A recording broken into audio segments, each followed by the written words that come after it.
వెతలు తీరును కృపలు దొరుకును సాటి లేనిది యేసుని నామం యేసునామమే మధురం మదిలో తలచిన ధన్యం యేసునామమే మధురం. ప్రభువునందు ప్రియ దేవుని బిడ్డలారా, నేటి వాక్య ధ్యానానికి సహకారం ఇచ్చిన కుటుంబము నాగన్నగూడెం వాస్తవ్యులు జుజ్జువరపు రాజారావు గారు, రాజామణి గారు, కుమారుడు సందీప్ కుమార్, కుమార్తె జ్యోత్సన కుమారి. రాజారావు గారికి, రాజామణి గారికి ధన్యవాదాలు. సందీప్, జ్యోత్సన గారులకు కృతజ్ఞతలు. ప్రార్థన. మమ్మలను మిక్కిలిగా ప్రేమిస్తున్న మా ప్రియ పరలోకపు తండ్రి, మీకు వందనాలు, స్తోత్రాలు. నేటి వాక్య ఉపదేశానికి ప్రసార సహకారం ఇచ్చిన రాజారావు గారు, రాజామణి గారు బిడ్డల కొరకు మీకు కృతజ్ఞతలు. కుటుంబాన్ని దీవించి ఆశీర్వదించండి. బిడ్డల యొక్క విద్యలో సహాయం ఇవ్వండి. నేటి వాక్య ధ్యానము ద్వారా ప్రజలందరూ మేలు పొందు భాగ్యం ఇవ్వండి. నీ సత్యము ప్రబలుటకు సహాయం చేయండి. అనేకులు స్వతంత్రులకు కృపనివ్వండి. యేసు నామమున వేడుచున్నాము తండ్రి, ఆమేన్.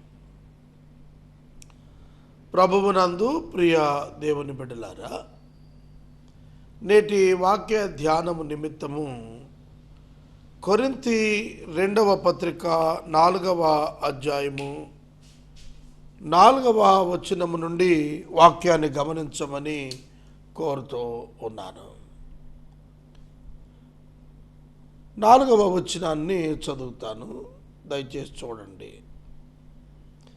దేవుని స్వరూపి అయిన క్రీస్తు మహిమ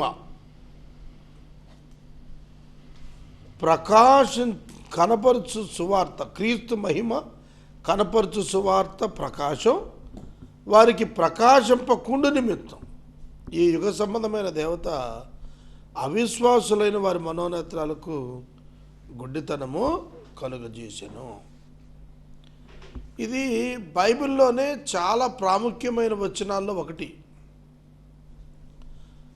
అలర్ట్నెస్ ఫర్ ఆల్, అందరికీ కూడా ఒక హెచ్చరిక ఈ మాట. ఇక్కడ యుగ సంబంధమైన దేవత అని రాశాడు. The god of this world. దీని పేరేమిటి? ద గాడ్ అన్నప్పుడు small g, not capital g. The god of this world. ఈ యుగ సంబంధమైన దేవత అనగా లోకములో దేవుడుగా చలామణి అవుతున్నవాడు అని అర్థం. దేవుళ్ళు ఎంతమంది ఉంటారు? ఒక్కడే కదా. ఒరిజినల్ గాడ్, క్యాపిటల్ జీ వాడతాం గాడ్ అన్నప్పుడు. 2, ఆయన మహిమను దొంగిలించే ఒక దొంగ Lucifer and his team of demons. ఈ లోకంలో లిటిల్ జీ ఆర్ స్మాల్ జీతో ఉపయోగించి గాడ్ అని వాడబడ్డారు, యుగ సంబంధమైన దేవత అని. I'm talking in the terminology of the Bible. Please note this. Bible పరిభాషలో little G or small G వాడినప్పుడు గాడ్ అనే పదంలో it will not represent the original god capital G. Capital జీతో వాడే గాడ్, సత్యవంతుడైన క్రియేటర్ గాడ్కి వాడేటువంటిది క్యాపిటల్ జీ. లోక సంబంధంగా భ్రమతో కూడిన, దయ్యముతో కూడినటువంటిది little G. ఈ differentiation మనకి మొట్టమొదట ఆదికాండం 3వ అధ్యాయంలో మీరు దేవుని వలె అవుతారు అని అపవాది ఆదామును హవ్వను శోధించిన సందర్భంలో చెప్పిందే అక్కడ స్మాల్ జీ వాడాడు. మీరు యుగ సంబంధమైన దేవత వలె అవుతారు. అయ్యారు కూడా, వాస్తవం అది. యుగ సంబంధమైన దేవత అంటే ఎనిమీ ఆఫ్ ఒరిజినల్ గాడ్, దేవునికి శత్రువు. కనుక దేవుని శత్రువు అయినటువంటి అపవాది అవిశ్వాసులైన వారి మనోనేత్రాలకు, నేత్రం అంటే మనకు తెలుసు కన్ను, మనందరం చూస్తున్నాం కంటితో. మనోనేత్రము మనసుకున్న నేత్రం, హృదయానికి ఉన్నటువంటి నేత్రం. మనోనేత్రానికి గురిడితనం, spiritual blindness. Spiritual blindness and dumbness and numbness. ఆధ్యాత్మిక గుడ్డితనం, చెవిటి మూగతనం. అది యుగ సంబంధమైన దేవత అవిశ్వాసులైన వారి మనోనేత్రాలకు కలుగజేస్తున్నాడు. రీజన్ ఏంటి అంటే, దాని యొక్క ఉద్దేశం ఏంటంటే, క్రీస్తు యొక్క సువార్త యొక్క ప్రకాశము వారి మీద ప్రసరించకుండా అవిశ్వాసులైన వారి మనోనేత్రాలకు గుడ్డితనము కలిగిస్తున్నాడు. The influencing factor is devil. అపవాది అవిశ్వాసుల హృదయాలను ఆక్యుపై చేసి యేసుక్రీస్తు సువార్తను నమ్మకుండా అడ్డం పడుతున్నాడు, చేసేస్తున్నాడు. అర్థమైందా? దేవుని వాక్యమును, దేవుణ్ణి నమ్మకుండా చేయబడుచున్న ప్రతి ప్రక్రియ, ప్రతి విధమైన ప్రయత్నం అపవాది సంబంధమైనదే. బైబిల్ యొక్క సిద్ధాంతము, న్యూ టెస్ట్మెంట్ యొక్క ఎక్స్ప్లనేషన్ ఇవాళ ఈ లోకంలో 90% ఇవాళ అంగీకరించలేకపోతున్నారు. దెన్ వాట్ ఈస్ ద ఏమిటి కారణము? అపవాది వారి మనోనేత్రాలకి గుడితనం కలిగిస్తున్నాడు, వారు చూపు పొందకుండా చేస్తున్నాడు, వారు గుర్తించకుండా చేస్తున్నాడు. అపవాది తనకున్న సమయము కొంచెమని తెలుసుకొని ఎవనిని మృంగుదునా అని గర్జించు సింహము వలె తిరుగుతున్నాడు అన్నాడు పేతురు. అపవాది యొక్క పని, యుగ సంబంధమైన దేవత యొక్క పని ఏమిటంటే, వాడట తనకున్న సమయము కొంచెము అని తెలుసుకొని ఎవనిని మృంగుదునా అని గర్జించు సింహము వలె తిరుగుచున్నాడు. చూడండి,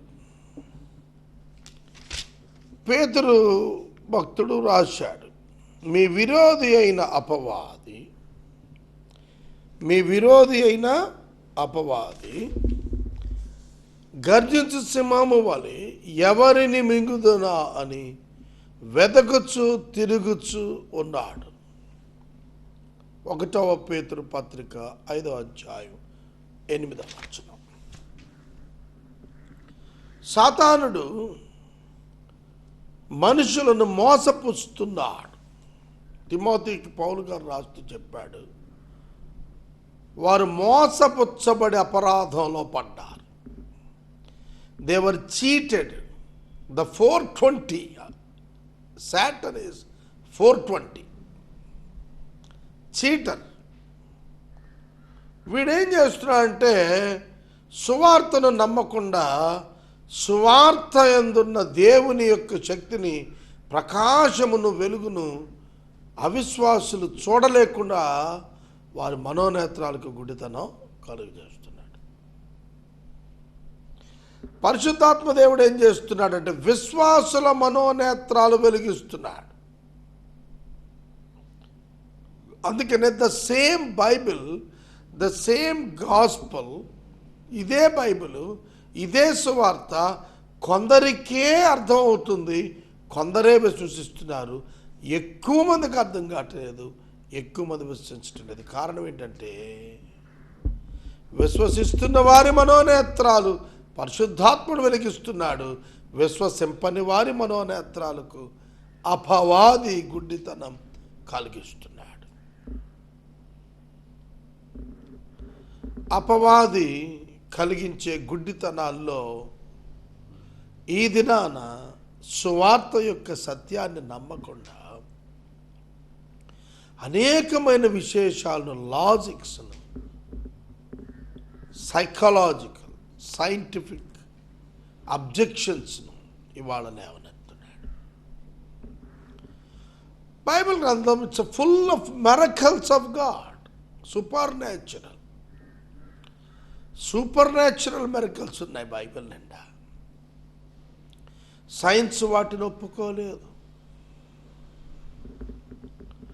కన్యక గర్భవతి అవటం ఎవరు చెప్పలేరు, నీరు ద్రాక్షారసం అవటం ఎవరు చెప్పలేరు, ఒక దినం సూర్యుడు ఆగిపోవటం ఎవరు చెప్పలేరు, 5 రొట్టెలు 5,000 మందికి పంచటం ఎవరు చెప్పలేరు. ఏ ప్రిన్సిపల్, ఏ సైంటిఫిక్ కోణంలో? No scientist can tell that. చనిపోయిన లాజరు ఎట్లా బయటకు వచ్చాడో చెప్పలేరు, కుంటివాడు ఎట్లా నడిచాడో చెప్పలేరు, పుట్టుగుడ్డి ఎట్లా చూపు పొందాడో చెప్పలేరు, రక్తస్రావం ఎట్లా ఆగిపోయిందో చెప్పలేరు. Super natural actions of Jesus Christ, miracles. కనుక గుడ్డితనం ఎందుకు వస్తుందంటే when a person seeks for the reasoning in it. మీకు విషయం చెప్పానా నేను? మా బిషప్స్కి ఎప్పుడు చెబుతూ ఉంటాను మా కౌన్సిల్స్లో, there will be no more realistic conditions in performing God's miracles by God. దేవుడు చేస్తున్నటువంటి మిరకల్స్లో హ్యూమన్ రియలిస్టిక్ సిచ్యుయేషన్ కనపడదు, వాస్తవికత కనపడదు. మానవుడు తలించే వాస్తవికత దేవుడు సృష్టించిన అద్భుతాల్లో ఎక్కడా కూడా కనపడదు. అందుకే మానవుడు నమ్మడు. అందుకే ఇవాళ హేళనతో సినిమాలు కూడా వస్తున్నాయి. ఒక మాట నేను జ్ఞాపకం చేస్తాను. జయహో ఇండియన్స్ అనే ఒక ఫిల్మ్ ఇప్పుడు క్రైస్తవుల యొక్క ఆగ్రహానికి గురై పాస్టర్స్, బిషప్స్ అంతా, క్రిస్టియన్స్ అంతా ప్రొటెస్ట్ చేస్తున్నారు ఆ ఫిల్మ్ని. అందులో క్రైస్తవుల యొక్క మనోభావాలు దెబ్బతినేట్లు వ్యంగ్యంగా క్రైస్తవ పరిచర్యలను చూపించాడు.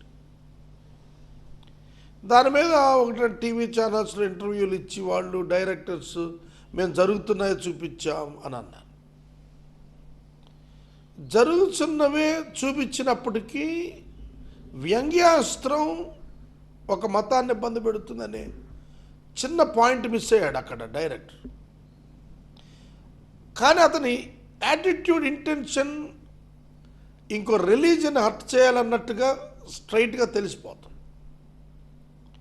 జస్టిఫై చేసుకున్నప్పటికీ కూడా అది స్టాండ్ అవ్వలేదు. నేను ఇక్కడ ఎందుకు చెప్పానంటే దేవుని కార్యాలు ఎవరికి అర్థం కావు.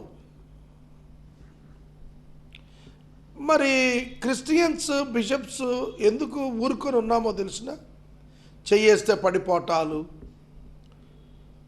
ఇలా అనగానే 10 మంది పడిపోవటాలు, వీటి మీద మేమెవ్వరం మౌనంగా ఉంటా కారణం ఏమిటి అనంటే గోధుమ గురుగా కలిసి పెరుగుతుంది. జాగ్రత్తగా వినాలి. క్రిస్టియానిటీలో వస్తున్న వింత పోకడల్లో why the real people are also silent, not condemning. The activities in the name of lord Jesus. గోధుమ గురుగు కలిసి పెరుగుతుంది. God is the judge.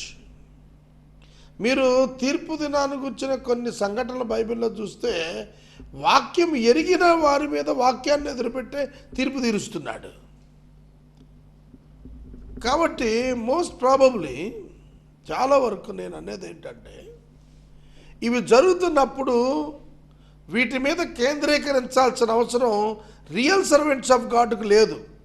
అవి ప్రాక్టీస్ చేసుకుంటున్నవాడు ప్రభు ముందు జవాబు చెప్పుకుంటాడు.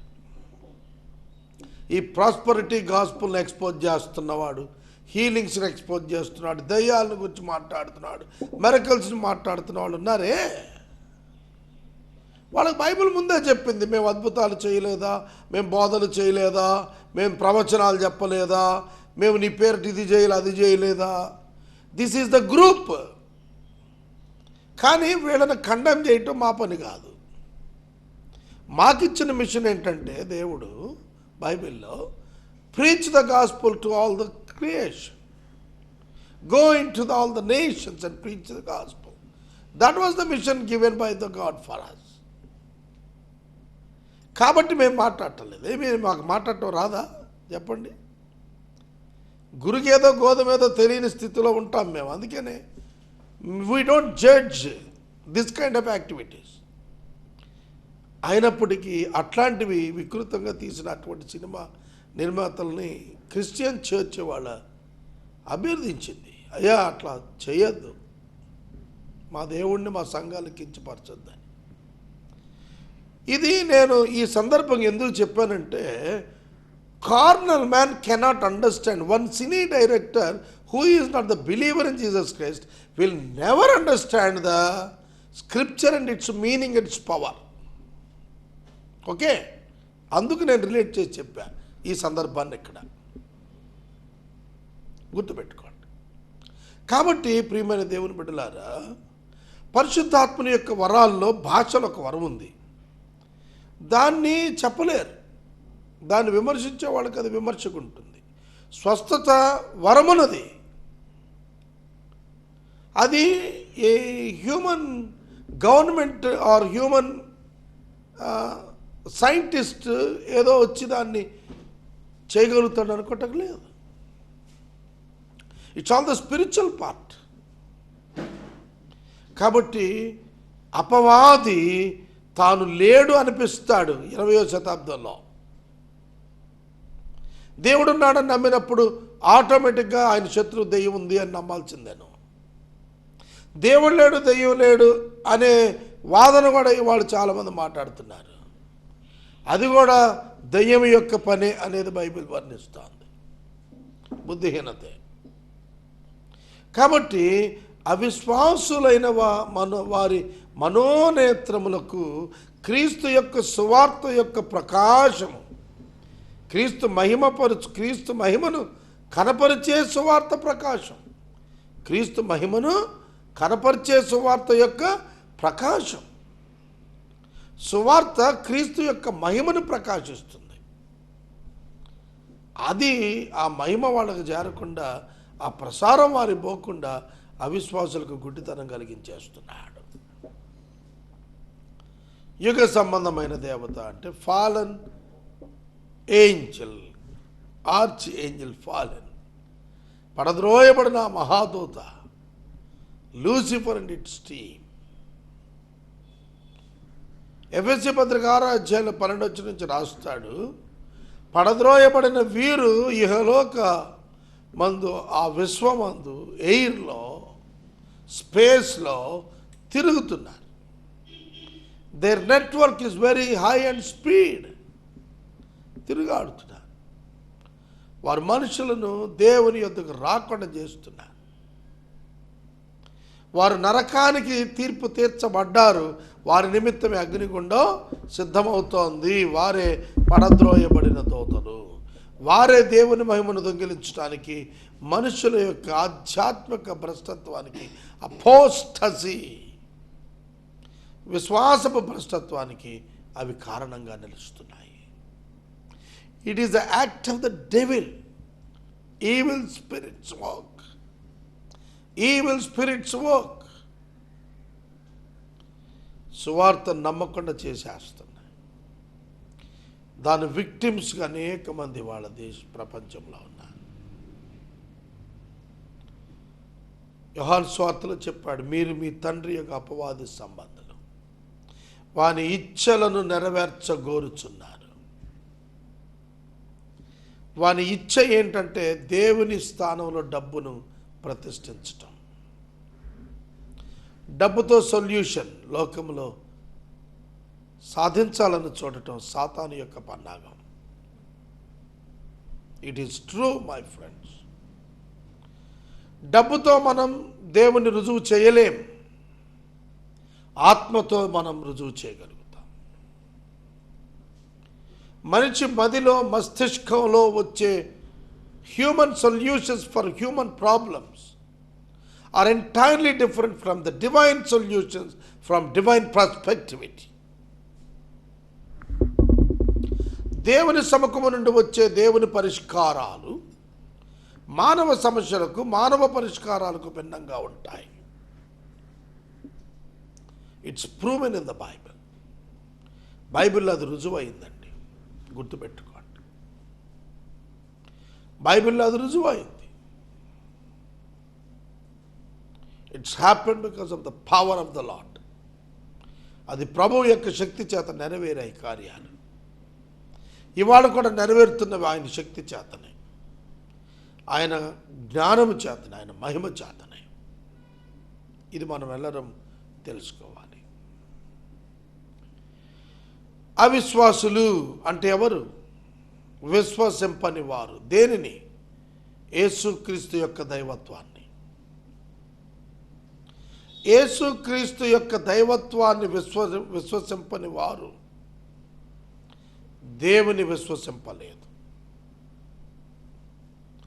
దేవుడు, దేవుని వాక్యం, దేవుని ఆత్మ. దేవుడు వాక్యము, దేవుడు ఆత్మ. వాక్యమైన దేవుడు, ఆత్మ అయిన దేవుడు, దేవుడు ఆత్మ అయి ఉన్నాడు. ఈ ఫిలాసఫీ తెలియనాడు దేవుడు తెలుసుకోలేడు. The word of God and the spirit of God and the God himself, they are united together. వారు కలిసే ఉన్నారు.